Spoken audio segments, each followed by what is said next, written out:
Morning everyone. Today I wanted to talk to you about EV ownership, not just my Kona Electric, because I've bought a Kona Electric here in the UK.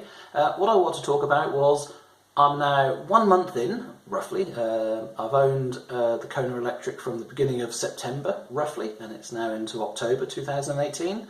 So what are my thoughts? It's been on my mind that while I was doing the journey videos, talking about what I was thinking about electric cars and my interpretation and what I wanted to buy and why, then what's it like afterwards? What's it like being an EV owner? I haven't owned a fossil car now for a month and a half. I haven't been to a garage and filled up with petrol and diesel, and I am living the life of an EV owner. So what's it like, and how does it compare to what I thought it would be like to what it really is? So that's what I want to try and convey today. The first aspect is the test drives that I made. I thought the cars were fun to drive. I thought they were quite, I don't know, engaging, interesting, and I found the drive enjoyable. So how has that worked out? Well, actually, I absolutely love the Kona. I can't speak for all of the cars, but each person likes different aspects of the cars. For me, the Kona, I'm absolutely loving driving it. Not just because it's an EV, but because it feels quite sporty to me. It feels quite high performance, and I'm really, really enjoying the drive. So from that point of view, my decision to go electric hasn't let me down. I enjoy the driving, the performance, the handling, the engagement with the car. I enjoy that a lot. So that's worked out really, really well. Cost of ownership. Well, yeah, I haven't had to pay very much for filling it up. The cost of electricity at my home is, I think, 12.5 pence a kilowatt hour at the moment, and I'm about to change my energy tariff. Unfortunately, I've bought an EV at a time when energy tariffs are all going up constantly. So the days of getting really, really cheap electricity seem to have been gone. Yes, there are some cracking deals out there where you can get 5 pence a kilowatt hour, 6, 7, 8, 9 pence a kilowatt hour on economy 7. But for me, I've decided not to go economy 7, and the reason for that is I want the flexibility of charging any time that I want. Now, I think the last time I said that I wanted to charge at any time I wanted, somebody actually left me a comment, and I can't remember the name, basically saying how bad that was of me because I was potentially charging at peak hours and affecting the grid and all of those sort of things. And I'd have to say to anyone that thinks that charging your electric car at any time you want, during any time of day, peak hours or not, if you think that's wrong, then think again, because are you telling me that the charger network across the country all shuts down at between 4 o'clock in the evening and 7 o'clock in the evening, while everyone's doing their cooking and turning the kettles on, just in case it has an issue with the grid? No, they don't. There aren't any restrictions whatsoever. So if there are no restrictions and there is no discouragement to charge on the public network at any time of day that you want, why shouldn't you at home?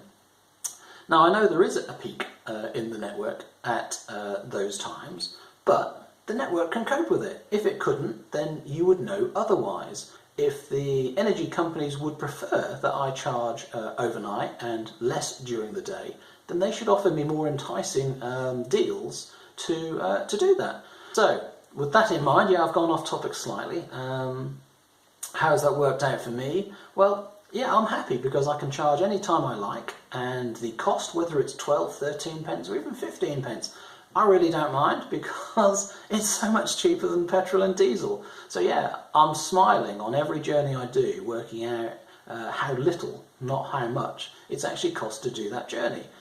Charging wise, how's that worked for me? Well, I've charged 4 times outside of my home. 3 of those, well in fact, all 4 of them have been free. And the reason for that is because I chose to charge. So I haven't needed to charge or wanted to charge particularly. I've been doing it more as an exercise to learn about charging, learn how comfortable to be about charging when you're out and about. And on each occasion, one was a multi-storey car park, that was free for a couple of hours. One was a National Trust property, that was free for a couple of hours. No car parking charges either. And the third, where was the third? The third was a pub car park, a pub hotel car park, and while I was out there for an hour and a half having lunch, charged up for free again. So these are opportune times to charge up and receive a little more energy into the car. I didn't need it, I had plenty of range to get home anyway. So you could sort of argue, why bother? Because, you know, for an hour and a half charging on a 7 kilowatt charger, you're going to gain 30 to 40 miles of range. It's not a lot. Those 7 kilowatt hours of electricity that might go into the car are worth to me 70, 85, 95, under £1 of electricity. So yes, it's nice to go and have a pint and a meal and get £1 off through free electricity, but is that £1 really worth it? Or is that being a cheapskate? It's not a lot of money. It's just it's a nice gesture, I think, from these companies to offer the free charging, which incentivises you to go to their premises in the first place. So charging's been easy. The chargers have never been full. In fact, they've always been completely empty. My first rapid charge, the Engini rapid charger, that's at Orton Centre in Peterborough, just off the A1. That was a really good charger. There was no one there at all for over an hour. And although the machine says it's £4 per session to charge, and they will eventually charge per kilowatt hour, there was actually no charge for it at all. So that was a nice charge. That, I think, I charged up from 52, 53% up to 92, 93. So 40% charge. That's 24, 25 kilowatt hours that went into the car, free of charge. Very happy with that. But all of the time I've been doing this charging, it's reminded me that I bought the Kona with its long-range battery, the 64 kilowatt hour battery, because I didn't want to charge. I didn't want the need to charge. And that's proven to be true, that all of my journeys so far, I've been very, very capable of getting there and getting back without a charge. So much so, on many occasions, I haven't even bothered to go out and charge the car any more than it already had. I've had no range anxiety whatsoever. The lowest I've run the car so far, I think about 53, 52 miles, or was it 58? 50 something miles of range left is the lowest I've left it, and I didn't feel a problem with it at all. I'm starting to get used to seeing lower numbers on the range left to go, and whereas in my ICE car, my diesel car, if I saw under 100, I'd be thinking, oh, I need to go and fill up. I don't anymore.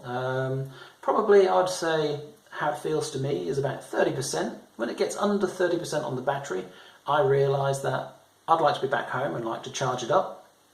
So I don't mind having less than 30% on the car, but I don't want to leave it with 30% of the car. I think I've been influenced by my research on how to look after your battery. And one of the things that you're told by Hyundai is if you have very low levels of charge, don't leave it like it. As soon as you can, charge back up. So I'm not going OTT with that, but for me, I wouldn't drive home with 25% of the battery and then think, oh, I'll just leave it a couple of days and I'll charge later. I would automatically charge the car back up. One, you don't know when you're going to need it, and two, it helps look after the battery as well, keeping a better level of charge in it. Charging regime, what else am I doing? I'm not charging above 80% at home. I just don't need to.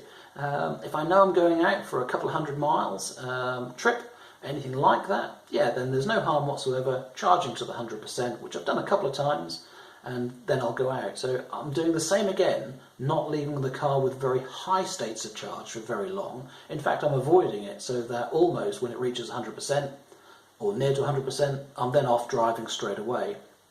So I'm not leaving it with very high levels of charge for any great period of time, and I'm not leaving it with low levels of charge for any great period of time. There'll be some people that will say, well, you don't need to worry about it, the battery management system looks after it and does all that, you just don't have to think about it. And you know, you're probably right, there probably is no need, but for me, I like to think that I'm looking after the car, and to me, with all my research, that's what I've come up with as how it makes me feel like I am looking after the car and its battery. So that suits me. One of the things that I've noticed with being an EV owner is how many people stop and talk to you. I haven't had this sort of scenario where absolute strangers just stop and want to talk to you about your car since I owned this, my TVR Tamora. That used to turn heads, and people used to stop and ask what is it, and how fast does it go, and who makes it, all those sort of things. And yeah, I get exactly the same in the Kona Electric.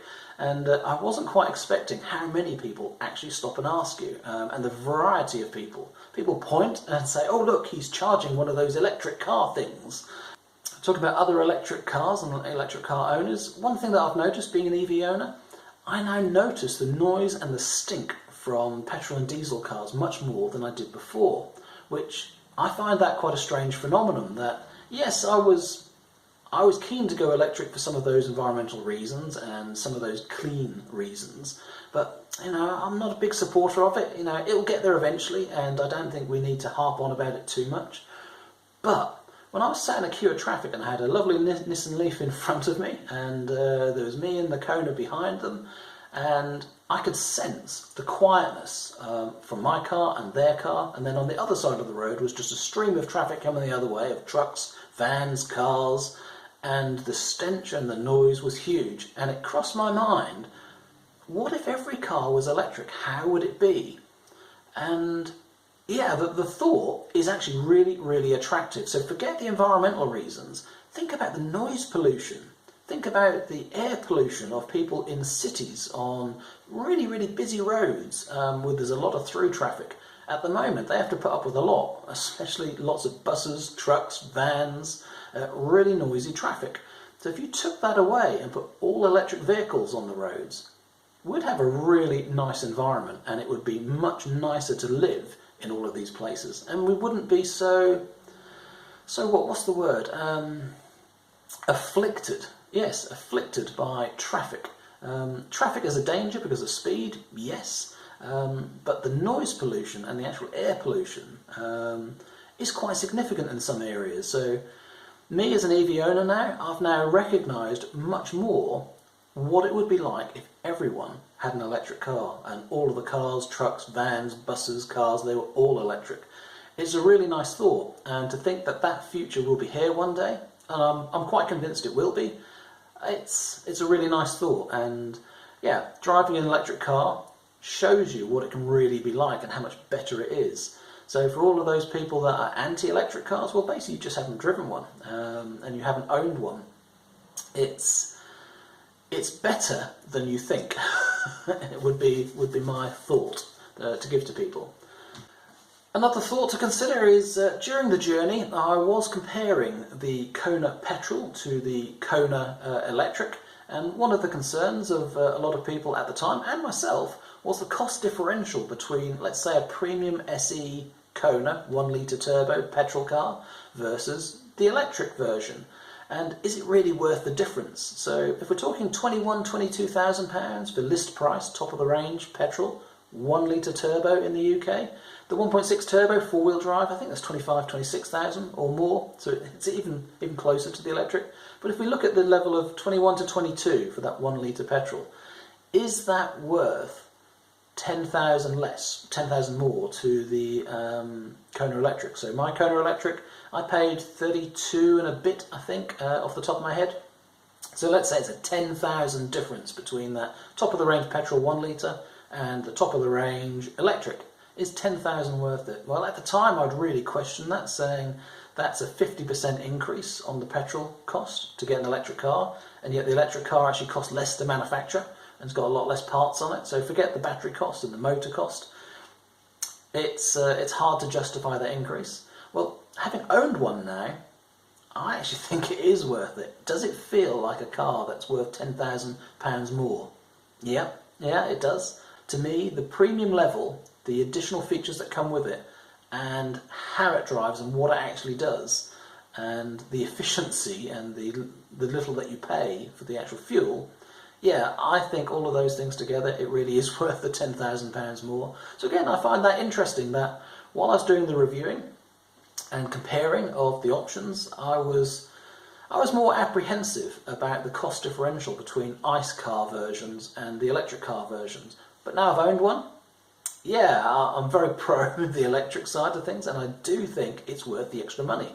It is a better car. It's a better car by so many different ways. So yeah, that's another part of the EV ownership equation, that I don't feel like I've made the wrong decision. And I suppose there's a good question. The money, yeah, you have to close your eyes. wince a little bit and hand over the money because they are expensive. A lot of people out there, including myself, will not have spent this much money on a car and don't really want to spend this much money on a car. But EVs, especially new, without any discounts, are expensive. I don't think anyone buying any electric car will actually be disappointed if the car's right for them. The only time I think people will be disappointed with electric cars is if they make a poor decision and buy a car that doesn't quite do what they need it to do or want it to do, and then they might have paid a lot of money for something that doesn't quite deliver.